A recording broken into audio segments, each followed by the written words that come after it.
রাধে রাধে বন্ধুরা, তোমরা কেমন আছো? আশা করি তোমরা সবাই ভালো আছো। আমরা সবাই ভালো আছি।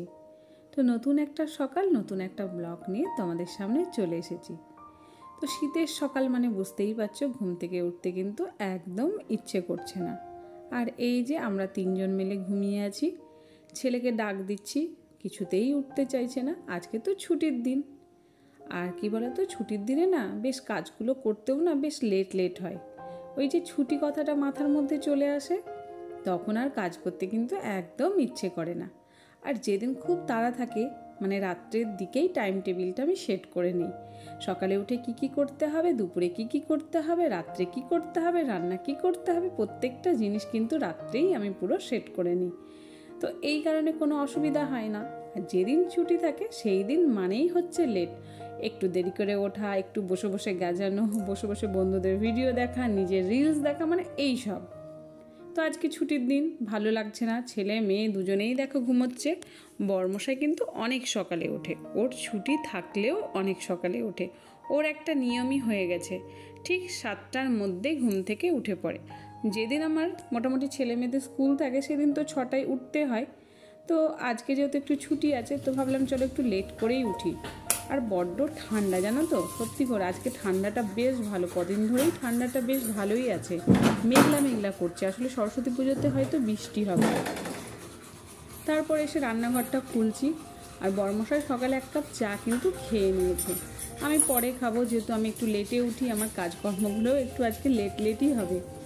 তো প্রত্যেক দিন তোমাদের সঙ্গে একটু করে সুখ দুঃখ সব কিছু আমি ভাগ করে নিই, কেন তোমরা আমার পরিবার। আমার একটা যেরকম পরিবার আছে, সেরকম তোমরাও হয়ে গেছো পরিবার। আস্তে আস্তে তোমাদের সাপোর্টে হয়তো আমার 40K কমপ্লিট হবে। তো তার জন্য তো তোমাদের সাপোর্ট চাই। আমি এই পরিবারটাকে অনেক দূর নিয়ে যেতে চাই তোমাদের ভালোবাসাতে। কিন্তু কিছু কিছু বন্ধুরা এত হিংসা করে, বাজে বাজে কথা বলে, আমার সত্যি করে মনটা তখন কিন্তু ভেঙে যায়। আমি কিন্তু একমাত্র বাঁচার উপায় হচ্ছে তোমরা ছাড়া কিন্তু আমি একদম বাঁচতে পারবো না। সকালে দেখো মুখ টুক ধুয়ে চাদর নিয়ে তো আমি কাজ করতে পারি না, চাদরটা রেখে দিলাম। তারপরে দেখতেই পাচ্ছ ঘর বাড়ির অবস্থা, ওদিকে ছেলে মেয়ে সব কিছু ঠিকঠাক করে গুছিয়ে টুছিয়ে রেখে দিলাম। ওই কাজগুলো তো আমাকে করতে হয়, ওরা তো কিছুতেই করতে চায় না। মেয়ে আবার পড়তে যাবে, তো সব মিলিয়ে আবার একটু ব্যস্ত আছি, যেহেতু মেয়ের 11:30 থেকে পড়া আছে। তো আমি সকালে যে কাজকর্মগুলো আছে তো সেগুলো দেখো শুরু করে দিয়েছি। আর চাদর নিয়ে কাজ করতে আমার প্রচণ্ড বিরক্ত হয়, এই জন্য আমি চাদর নিয়ে সত্যি করে কাজ করতে পারি না। আর আমার যেন তো একটা রোগ, সেই রোগটা তোমাদের সঙ্গে শেয়ার না করলে আমি পারবো না। তো এটা রোগ না কি সেটা তোমরাই আমাকে একটু কমেন্টে জানাবে। তো আমার কি বলো তো, আমি না কুসংস্কারে একদম বিশ্বাস হয়ে গেছি। মানে একটু গায়ে যদি একটু এঁঠু লেগে যায়, সেটা আমি পরে থাকতে পারি না। বা হয়তো রান্নাঘরে রান্নার কাজ করছি, হয়তো বাসন মাজছি, সেই জলের ছিটাটা গায়ে পড়ে যায়, সেই নাইটিটা চেঞ্জ করতে হয়, বা সেই জামা কাপড়টা পরে আমি বিছানায় বসতে পারি না। তো এটা একটা রোগ, তাই না? তোমরা যদি জানো অবশ্যই বলো। আমি না এখান থেকে বেরোতেই পাচ্ছি না, এই কারণে কিন্তু আমার বাড়িতে অনেক অশান্তি, অনেক। তো ওদিকে মেয়েরা বলছি, মেয়ে ওদিকে দেখো ম্যাগি করছে। তো ও যেহেতু পড়তে যাবে, খেয়েই যাবে। আমি বললাম বাবু কি খেয়ে যাবি? বললো ম্যাগি আছে, তো ম্যাগিটাই বানিয়ে নেব। ও নিজের জলখাবারটা কিন্তু বেশ নিজেই করে নেয়, আমাকে কিন্তু কোনোদিন করে দিতে হয় না, মাঝে মাঝে আমি করে দিই। আর এখানে দেখো পেঁয়াজ নিয়ে এসছে, এত দাম জিনিসপত্রে কি বলবো। তো আলুটা শেষ হয়ে গেছিলো, সবজি বাজার নিয়ে চলে এসছে, টমেটো ফুলকপি। বাজারে এখন তো গেলেই সেই বাঁধাকপি, ফুলকপি আর শীষ, এইসবই হচ্ছে সবজি। তার মধ্যে সব থেকে প্রিয় জিনিস হচ্ছে গাছ। এই যে গাছ নিয়ে এসছে, এটা বলছে নাকি লক্ষ্মী জবা। আর জবা ফুলের গাছ লাগাতে আমার প্রচণ্ড ভালো লাগে। তো এদিকে বরমশাই দেখো আমাকে 1 কাপ চা দিয়েছে, আর মেয়েদিকে টান করে ম্যাগি খাচ্ছে। ছেলে এদিক ওদিক করছে, ছেলেকে তো ধরে বেঁধে না খাওয়ালে একদম খেতে চায় না। রাত্রে তো বলে খিদে নেই, পেট ভর্তি আছে, একদম খেতে চায় না। ওকে যদি রাত্রের দিকে ফল দেওয়া হয়, ও ফল খেতে বেশি ভালোবাসে। তো আমি বলি তুই মনে আগের জন্মে হয়তো বামুন ছিলিস, যে এতটাই ফল খেতে ওর ভালো লাগে। তো এই কথাটা তোমাদেরকে যেটা বলছিলাম, এটা অবশ্যই তোমরা একটু জানাবে। আমি না একদম পিট বাতিক হয়ে যাচ্ছি জানো, এই জন্য আমার অশান্তি সংসারে, যে তুমি এত ছুচিবাই হয়ে যাচ্ছ কেন। এই দেখো আমি এই সাইডে কিন্তু বাসন মাজতে পারি না, কেন জানো তো, এই যে জলটা টিপটিপ করে নিচ দিয়ে পড়ে, আমার মনে হয় হাতে পায়ে পড়ে এঁঠু জল, আমার ভালো লাগে না। এই কারণে আমি এই দিকটায় দাঁড়িয়ে বাসন মাজি। এইটার জন্য বাড়িতে যেন তো অনেক রাগারাগি। আমি না ভাবি এগুলো যেন তো মাথাতে নিয়ে আসবো না, কিন্তু ঠিক চলে আসে। তো এটার জন্য সত্যি করে অনেক কষ্টও লাগে যে কেন এই জিনিসটা আমি ছাড়তে পারছি না, ভালো লাগছে না। আগে কিন্তু ছিল না জানো, আস্তে আস্তে দিন যাচ্ছে, মনে হচ্ছে কোথাও একটু বেড়ে যাচ্ছে। তো জানি না ঠাকুরের দয়া যেন আমার তাড়াতাড়ি এই রোগটা কমে যায়। মানে এই রোগটার জন্য আমার বাড়িতে প্রচণ্ড অশান্তি হচ্ছে। তো যেটা আমার খেতে ভালো লাগে চিকেন, তো সেটা নিয়ে চলে এসছে, ধুয়ে টুয়ে রেখে দিয়েছে। আর এখন আমি দেখো ঝটপট শাড়ি পরে নিচ্ছি। তো আমার এক দিদিভাই আছে, সঙ্গীতা দিদিভাই, তুমি আমাকে বলেছো তোমাকে নাকি শাড়ি পরে অনেক ভালো লাগে। তার জন্য অনেক অনেক মানে ধন্যবাদ। এই যে তুমি বললে আমাকে শাড়ি পরে ভালো লাগে, এটা শুনেই আমি অনেক আনন্দ যে আমার কিছু বন্ধুরা আছে যারা আমাকে কমেন্টে বলে শাড়ি পরে ভালো লাগছে। তো সত্যি তারা যে কমেন্টটা করেন, আমার সত্যি মনটা খুশি হয়ে যায়। তো আমি শাড়ি পরতে ভালোই বাসি, এমনিতে আমি গোল মটর, সত্যি করে দেখো আমি রোগা পাতলা না। তো আমি সব রকমই ড্রেস পরি, কিন্তু শাড়িটাও পরি, শাড়িটাও আমার ভালো লাগে। তো আমি ভাবছিলাম অনেকগুলো কটন শাড়ি কিনতে হবে, সেই অনেক দিন ধরে এই শাড়িগুলোই পরছি। তো এই শাড়িগুলোর ব্যবস্থাও তো করতে হবে। আগে যেরকম ধরো মাকে দিয়ে দিতাম, তো মা পরতো, এখন তো সেরকম পরার কেউ নেই। তো আমার ওই যে ছোটো কাকিমা আছে, তো তাকে দিয়ে দেবো বলেছে, তোমাকে অনেকগুলো শাড়ি, এরকম করেই চলে। আসলে কি বলো তো, শাড়ি না ছিঁড়তে চায় না আমাদের কাছে, অনেক দিন ধরে পরলে না ঠিক দেখো রঙগুলোও ওঠে না। এখানে কালকের একটু দুধ ছিল, সেটা মনে হচ্ছে একটু ছানা ছানা হয়ে গেছে, তো আমি ভাবলাম ওটা খেয়ে নেবো। আর আজকে কি বানাবো বলো তো, আজকে বানাবো খিচুড়ি। তো মেয়ে তো একদম খেতে চায় না, ছেলে মোটামুটি খিচুড়ি ভালোবাসে, তবুও কিন্তু মটরশুঁটি দেওয়া যাবে না। আমার বাড়িতে খাওয়া নিয়ে অনেক সমস্যা। তো এখানে মুসুরির ডাল নিয়ে নিলাম, একটু মুগের ডাল নিয়ে নেব, আর মোটামুটি যা সবজিপত্র আছে সেগুলো একটু কাটাকাটি করব। আর কি বলো তো, ওই যে ফুলকপি না দিলে আবার আমার কি বলো তো খিচুড়িটা খেতে ভালো লাগে না। তো যতটুকু পারি আমি গুছিয়ে রাখি। আমার খুব ইচ্ছা আছে, আমার এক বন্ধুর ভিডিও আমি দেখি, তার রান্নাঘরটা না পুরো থাক থাক করে শেলফ, মনে হয় ওটা অনলাইন থেকেই কিনেছে। তো আমার ইচ্ছা আছে আমি এরকম একটা কিছু কিনবো, কিনে আমি রান্নাঘরটা সেট করব। আসলে দেখতে ভালো লাগে না, কিছু কিছু জিনিস আছে দেখবে অন্যের কারোর ভিডিও দেখে আমার মন হয় যে যদি সেটা আমি একটু প্রয়োগ করি হয়তো ভালো হয়। মানে কিছু কিছু ভিডিও আমি দেখলে না সত্যি তাদের কাজগুলো আমি মানে চেষ্টা করি যে এরকমভাবে কাজ করলে হয়তো আমার খুবই ভালো হবে। তো এখানে দেখো পেঁয়াজ নিয়ে এসছে, মোটামুটি সবজিপত্র মানে আলু টালু আমার এখানে থাকে, আদা রসুন আর হচ্ছে পেঁয়াজ এখানে থাকে। তো ছেলে আমার দেখো বসে পড়েছে, তো আমি এগুলোই সব গুছিয়ে গাছিয়ে রাখছি। এগুলোও তো একটা কাজ, তাই না? এগুলো যদি না করি করবে কে? এই কাজগুলো হচ্ছে সবথেকে বেশি কাজ। তার মধ্যে আলুগুলো পচে গেছে, আর এই নতুন আলুগুলোর একটা জিনিস কি বলো তো, ঠিক দেখবো একটা পচলে সবগুলোই পচতে লাগবে। তো আমার ছেলে তো দেখে বলছে, মা কি গন্ধ, দেখো দেখতে চলে আসছে, বলছে কি গন্ধ, পোকা হয়ে গেছে, তুমি সবগুলো ফেলে দাও। আসলে একটা মানে কি বলো তো পোকা মানে পচে গেছে, তো ওই জন্য গন্ধ করছে। দেখো আমি প্লাস্টিকে আলাদা করে রেখে দিলাম। তো সমস্ত কিছু গুছিয়ে ঝেড়ে ঝুড়ে নিয়ে আমি এখন এই যে খিচুড়ির জন্য সবজি কাটতে বসে পড়েছি। আর প্রত্যেক দিন ভাবি জানো তো কী রান্না করব, কী রান্না করব, কী রান্না করব। তো মাঝে মাঝে বর বলে আজকে এটা রান্না করো, ওটা রান্না করো, তো ভালোই হয়। মাঝে মাঝে কী বলো তো, এটা বলে দিলে মনটাও শান্তি হয়। আসলে ওরা যেটা তৃপ্তি করে খায় না, সেটা আমাদেরও রান্না করতে ভালো লাগে। আর যদি একবার বলে দেয় দারুণ হয়েছে, তাহলে তো একদম মন খুশ হয়ে যায়। তো এই যে তোমাদের সঙ্গে সারা দিনের একটা কাজ করে বকবক করি না, কী যে আনন্দ হয় বলতে পারবো না, বলে বোঝাতে পারবো না। একটা দিন যদি তোমাদের সঙ্গে আমি একটা ব্লগ শেয়ার করতে না পারি, আমার মনটাই খারাপ হয়ে যায়। তো এখানে দেখো খিচুড়ির জন্য গরম জল, গোবিন্দভোগ চাল, ডাল সব কিছু ভেজে টেজে একদম দিয়ে দিয়েছি, আর দিয়ে দিয়েছি তেজপাতা। আর এদিকে দেখো মোটা মোটা করে আলুগুলো আমি ভাজতে দিয়েছি। চিকেনটা ঝোল করব না, জাস্ট কষা কষা করব। ঝাল একদম দিলে কি বলো তো, ছেলে তো খেতে চায় না, ওই কারণে ঝালটাও একটু কম দিতে হয়। ঝাল খেতে ভালো লাগে, চিকেন বলো মাটন বলো। মাটন তো আমাদের বাড়িতে হয় না, তো বাবা মনে হয় একদিন দুদিনের মধ্যেই চলে আসবে। বাবা এলে তবুও মাটনটা হয়, বাবা যেহেতু খেতে ভালোবাসে। আর এদিকে সবজিগুলো আমি একটু ভাপাতে দিয়ে দিয়েছি। কী বলো তো, শীতকালের সবজি যতই ভালো থাকে একটু মনে হয় পোকা পোকা। আমি গাজর, বিনস, ফুলকপি সব সময় ভাপিয়েই রান্না করি, আমার না ঠিক ভয় ভয় লাগে। তো এদিকে আমার মোটামুটি আলু টালুগুলো ভাজা হয়ে গেছে দেখতেই পেলে। আর এখানে দেখো খিচুড়িটা বেশ ভালো করে জল টল দিয়ে দিয়েছি, আনাজগুলোকে একটু ভেজে নিয়েছি, সব কিছু দিয়ে আমি ঠিক অল্প মানে চেষ্টা করেছি, তো আমার বেশি হয়ে যায়। কী করে যে বেশি হয় না আমি বুঝতে পারি না। এই খিচুড়িটা আমাকে দুদিন ধরে খেতে হবে, আমাকে প্রচণ্ড বকে জানো। আমি বললাম একটু কম হবে, আবার মনে হলো একটু বেশি হবে। এই খিচুড়ির মাপটা আমি আজও বুঝতে পারি না। তো এখানে অনেকগুলোই পেঁয়াজ দেখো দিয়ে দিয়েছি। আর না ঠিক মিহি করে আমি একদম কাটতে পারি না, আমার মাথা খারাপ হয়ে যায়। তো যে চপারটা আছে সেটাও আবার বের করি না, এটাও একটা মুশকিল। তো এবার ভাবছি রান্নাঘরটা একটু সুন্দর করে গুছিয়ে হাতের কাছে রাখবো, তাহলে না কোনো কিছু জিনিস আমার কষ্ট হবে না। আবার কিছুটা মটর আছে, কিছুদিন আগে একটু মটরের ঘুগনি করেছিলাম, বাচ্চাদের খুব ভালো লেগেছিলো। তো বলছিল মা একটু ঘুগনি করে রাখবে, আসলে বিকেলের দিকে ওরা না মুড়ি খেতে চায়, মানে ভালো কিছু হলে মুড়ি খাবে, হয়তো বেগনি হলো, ঝাল বড়া হলো বা কিছু জিনিস, এই যে ঘুগনি। তো আমি বললাম ঠিক আছে দেখবো। তো এই কারণে ভাবলাম মশলাটা একটু বেশি করে বেটে রাখলে না সুবিধা হয়।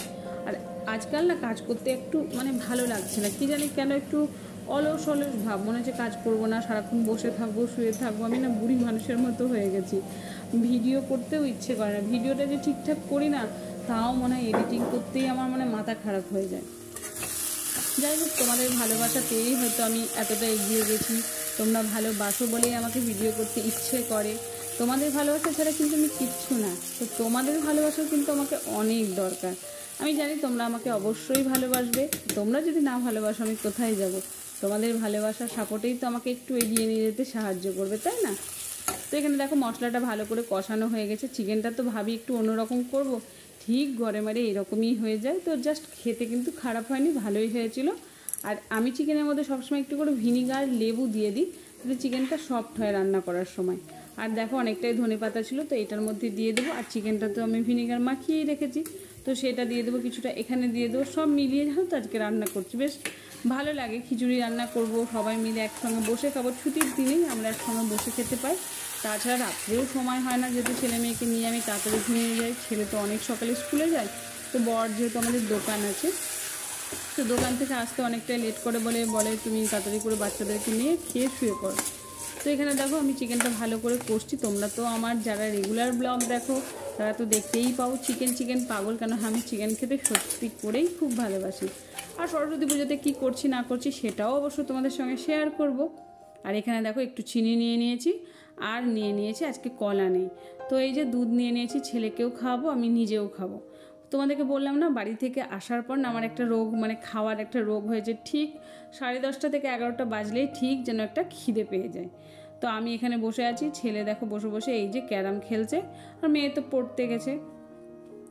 তো আমি আর ছেলে মিলে এখন মুড়ি খাবো। আর আমার তো দুধ মুড়ি খেতে খুব ভালোই লাগে, তোমরা জানো আমি বেশিরভাগ এটাই খাই। আমি ব্রেড, ওই যে পাউরুটি বলছো, রুটি বলো, এগুলো কিন্তু খুব একটা ভালোবাসি না। তো চলো ঝটপট করে খেয়ে টেয়ে নিই, তারপরে বাকি কাজগুলো আস্তে আস্তে করবো আর তোমাদের সঙ্গে বকবক করবো।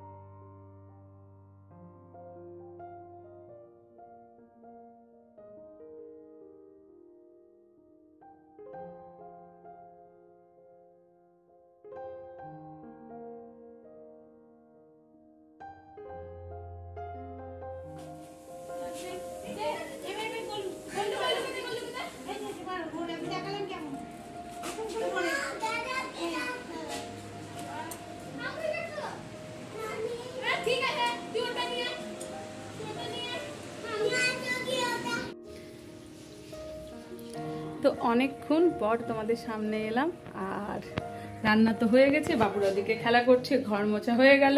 এখানে দেখো খিচুড়ি আছে, মাংসটা আছে, তোমাদেরকে দেখাচ্ছি। আর এখানে কিছুটা বাসন আছে, তো রান্নাঘরটা পরিষ্কার করব, তারপরে যাব স্নান করতে। দাঁড়াও, এই হাতে ধরি, এই হাতে ধরলে আবার এই হয়, তোমাদেরকে দেখাচ্ছি, দাঁড়াও। এখানে এই দেখো, দেখাতে পাচ্ছি কি, কালো কালো হচ্ছে না, ভালো করে দেখাচ্ছি। তো এখনো বড়মশাই আসেনি, পুজো করতে বাকি আছে, মেয়ের স্নান হয়ে গেছে, ছেলেকে স্নান করাতে হবে। তো এখন অনেক কাজ বাকি, ঘড়িতে পাক্কা 2টো বাজে। তো চলো ঝটপট করে আমি কাজগুলো করে নিই। আসছে মনে হয় বড়মশাই, তো ও এলে তো স্নান টান করবে, ছেলেকেও স্নান করিয়ে দেবে। তো আমি রান্নাঘরটা ঝটপট করে গুছিয়ে নেব, আর স্নান করে বেগুনটা ভাজবো। 3 পিস বেগুন আছে, খিচুড়ির সঙ্গে বেগুন ভাজা কিন্তু আমার ভালো লাগে, এরা ভালোবাসে না, আমি ভালোবাসি। তো চলো এই কাজগুলো করে নিই। আসছে, এখানে আছে দেখো চিকেন কষা, আর এখানে আছে খিচুড়ি, এই দেখো লবণ মিষ্টি দিয়ে দিয়েছি, শুধু এখন একটু ঘি দিলেই হবে।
তো রান্নাঘর পরিষ্কার করে চলে এসেছি, একদম মেয়ে দেখছি পুজো করছে। মেয়ে এই যে এসে জামা কাপড় চেঞ্জ করে বললো, মা তুমি বেগুনগুলো ভাজো, এদিকে আমি পুজোটা করছি। এদিকে আমি তো ঠাকুরের বাসন টাসনগুলো সব মেজে টেজে রেখে দিয়েছিলাম। তো তা করতে করতে দেখছি ও চলে এলো। আরও না পুজো পাঠ করতে খুব ভালোবাসে, ওর মধ্যে এই জিনিসটা আছে, মানে না করে না। তো এখানে দেখো কি সুন্দর করে প্রদীপ টদীপ দিয়েছে, ও এইসবের দিকে উস্তাদ, মানে ও মন থেকেই চায়। তো এদিকে দেখো তারপর আমি এই যে বেগুনগুলো ভাজছি, আর বেগুন ভাজা খেতে তো আমার প্রচণ্ড ভালো লাগে। এই মোটামুটি দুটো জিনিস আছে, এটা হচ্ছে চিকেন আর একটা হচ্ছে বেগুন ভাজা, মানে বেগুন ভাজা রুটি, বেগুন ভাজা মুড়ি, যাই বলো কেন খুবই ভালো লাগে। তো এই যে লাল লাল করে একদম গোল গোল করে ভেজেছি, এটা কিন্তু কেউ খাবে না, শুধু আমিই খাবো। মেয়ে যদি খায় একটা খাবে। তারপর দেখো বর্মশাই স্নান টান করে এসে গাছ লাগাতে শুরু করে দিয়েছে। ওরও আজকে অফিস ছুটি আছে, তো বেশ ভালোই হলো। দোকান থেকে এসে আমাকে বলে যে তাহলে আমি লাগিয়ে দিচ্ছি, তোমাকে আর লাগাতে হবে না। আর এই গাঁদা ফুলটাতে না বেশ ভালোই ফুল ফুটছে। আর ও গাছ লাগাতে জানো তো খুব ভালো লাগে, মানে ভালোবাসে। তো এখানে দেখো আমি খাবার দাবার নিয়ে চলে এসেছি, একদম এক গামলা খিচুড়ি। আমাকে খিচুড়ি দেখেই বকা দিয়েছে, কিন্তু খেতে ভালোই হয়েছে। বলে এতগুলো খিচুড়ি কী হবে? আনলাম সত্যি। তো মেয়ে তো বললো খাবো না, একটু পরে খাবো, যেহেতু ম্যাগি খেয়ে গেছিলো। তো আমি, ছেলে আর বড়মশাই খেতে বসে পড়েছি, ওকে পরে দেবো। তো এখানে দেখো তুলে তুলে দিচ্ছি, প্রচণ্ড গরম। ছেলে আবার কি বলো তো, খিচুড়ির মধ্যে কোনো সবজি খেতে চায় না, একটু আলু থাকলেই হবে, মানে মটরশুঁটি তো দিলে একদমই খেতে চায় না। তো আজকের মেনুতে তোমাদেরকে বলেই দিলাম, গরম গরম খিচুড়ি, চিকেন, তার সঙ্গে হচ্ছে লাল লাল বেগুন ভাজা। তো বেশ ভালোই হয়েছিল। তো ব্লগটা আর বেশি বড় করছি না, এখানেই শেষ করছি। আবার একটা নেক্সট সুন্দর একটা ব্লগে তোমাদের সঙ্গে দেখা হবে। তো আজকের মতো বিদায় নিলাম বন্ধুরা, আবার একটা ব্লগ নিয়ে খুব তাড়াতাড়ি চলে আসছি তোমাদের সামনে।